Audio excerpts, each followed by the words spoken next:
Hello, everyone. It's Amanda here at GLAR, and I have Erica McAvoy with me. She is running for the board. You may have already watched my interview with Joe Sambier and Kyle Shaw, and now we have Erica with us today. Erica is a past president. You can see the gavel hanging up there behind her, and she is running again for the board. So, Erica, you're a realtor with Coldwell Banker, Hubble Briarwood. You're in Okemos, right? Yes, you are correct. Alrighty, awesome. So, what got you into the real estate business? To backtrack, I would have to say that it was personal reasons at the time. At that moment in life, I was building houses maybe every other year, give or take. And it just seemed logical to maybe, save some commission money in order to get my license and then market my own properties at that point. So that's how it all started. And when I obtained my license. And then at that point, then I realized there was a greater interest. And so I started working part-time. And then once you figure out that you're in the industry and working part-time, you then quickly realize that there is no such thing as a part-time real estate career. And so that kind of fast tracked. And after about a year in the business, then I quit my other career job and started selling full time at that point. And now, fast forward 21 years, here we are. You must like it if you stuck around so long. Either that or I'm crazy. I don't know which. I didn't realize you could get your license when you were 8 years old, though. That's pretty impressive. How did you know? That's exactly how old I was. I'm really not good at math. I'm taking an educated guess here. So, all right, you've been around for a few years, and you've also been involved at the association, as I mentioned, past president. You've already done the board of directors deal, but what other committees have you served time on? Many, many moons ago, back when we had our combined MLS and forms committee, this is where I'm going to date myself. So it was so long ago, guys, that we had, very limited electronic platforms. So we had a combination of the MLS and our forms committee. So I think that was maybe about 15, 16 years ago. And, served on that for a short time, then took a break for a few years, then came back to volunteer work. And I think at that point, then I picked up on grievance. I chaired that committee for a while, pro standards and leadership development. And I currently serve on MLS committee, broker advisory, board of directors, and as you mentioned, president last year. Wow, you're a busy woman.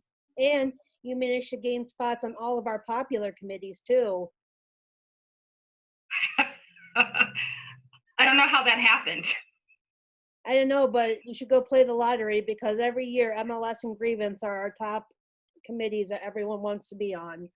So that they are. They are the hot ones, that's for sure. So obviously you're very entwined in the industry. What issues relating to real estate keep you up at night tossing and turning? I don't know that anything keeps me awake at night unless I'm playing psychologist to my clients, and that's what really keeps me up at night in the midst of a transaction.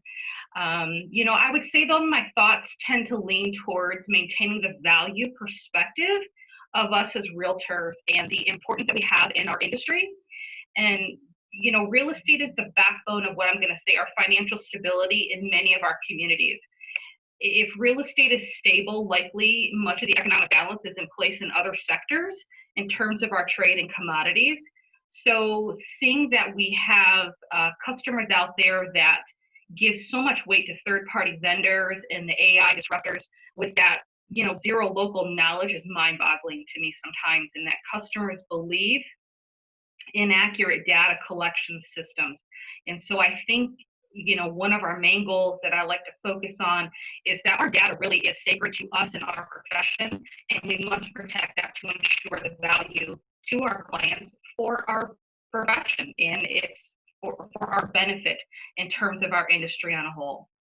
Absolutely, for sure. No, I agree with you, and that's something that I've heard a lot of. And we have our weekly articles in the LSJ, so we do get calls from the public often in our office, and yeah, there's a lot of confusion and misinformation out there.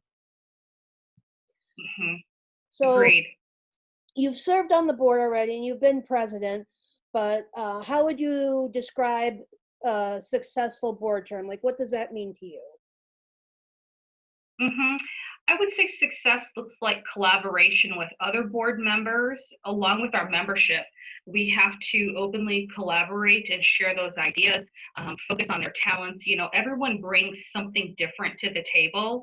And I like it when we can really have that open topic discussion within our board meetings, because I think then at that point, when folks get comfortable, that's when the juices start flowing. And from there, we can collaborate on those particular ideas. So I look at that, but I also define success as recognizing when things are working well and the flow is there, and that you don't necessarily need to make changes when it isn't beneficial. So you can't just change something to change it.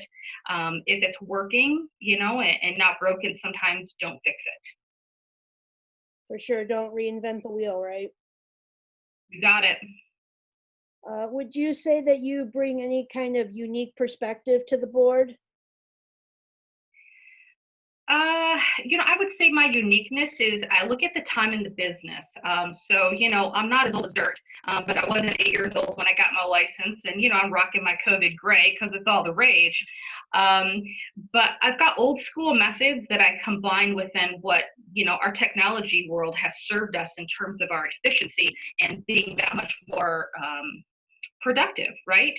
So I'm caught between what I think is that generational age, that I have older methods that I use with newer ones, but I think that's really relatable to our membership at this point too, because many of us, I think, are in that same realm, because it's still a people business.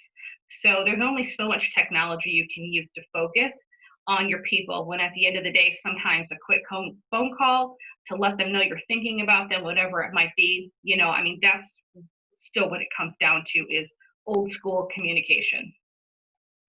I gotta say, you outed yourself, because we can't see any COVID gray right now with the angle of the camera. So I have the lights off. very purposeful, I see. I would Yes. tell you that I would just edit that out, but like we said earlier, we're live, so no can do. We're live. So then this is my last question, which is good because it sounds like my dogs might be getting riled up at something outside. So if you hear their interruption, I apologize. But it's your elevator speech time. Why vote for you? Here's your pitch to the membership. Sure. Sure. I would say my pitch. I mean, number one, I just want to recognize, thank you, Amanda, for pulling all of this together. What a great concept to reach our membership, and I appreciate you doing this along with our staff. I mean, kudos, as I've said before in general membership meetings.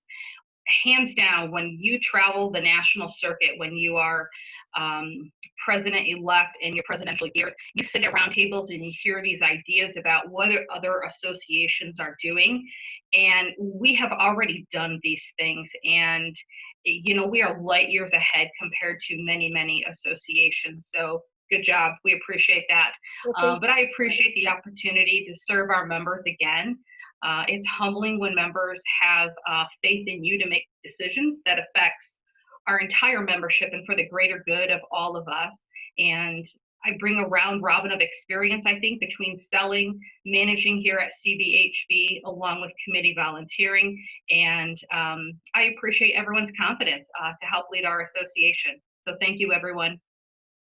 wonderful. Thank you so much, Erica. I appreciate your time today, and we will chat soon. All right. Thanks, Amanda. Thank you. Take care. Bye, everyone. Bye-bye.